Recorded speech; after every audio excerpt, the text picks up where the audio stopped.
Jungle. Audio Jungle. Audio Jungle. Audio Jungle. तर इतकी सगळी तयारी नक्की कशासाठी चालू होती, चला तर मग बघूयात. हॅलो, माझ्या नवीन ब्लॉगमध्ये तुमच्या सर्वांचं स्वागत आहे. तर माझ्या डिलिव्हरीनंतर ना, जेव्हा मी माहेरून पुण्याला यायला निघाले होते ना, तेव्हा येतानाच मी माझ्या सासरी म्हणजेच कोल्हापूरला पण गेले होते आणि त्या टायमिंगचाच हा व्हिडिओ आहे. तर हा थोडासा जुना व्हिडिओ आहे, पण म्हणलं तुमच्या सर्वांसोबत शेअर करावा. आणि व्हिडिओ बघूनच तुमच्या लक्षात आलं असेल की इतकी सगळी तयारी नक्की कशासाठी चालू होती, बरोबर? तर हो, इतकी छान तयारी ना ग्रंथाच्या वेलकमसाठी चालू होती. आणि जसं की आम्ही दारामध्ये पोचलो ना, तसंच रुचाताईंनी आमच्या पायावरती पाणी वगैरे घालून, भाकर तुकडा वाळून ना आमचं असं मस्त स्वागत केलं होतं.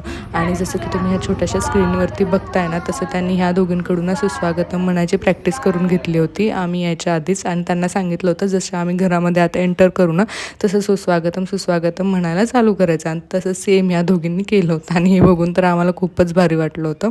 आणि मग त्याच्यानंतर ना आम्ही मग पहिला आमच्या जुन्या घरी आलो. जुन्या घरी आल्यानंतर ना ग्रंथाला पहिला स्वामींच्या पायाशी ठेवलं आणि स्वामींचा आशीर्वाद घेतला होता. आणि त्यानंतर मग आम्ही आमच्या नवीन घरी जाणार होतो.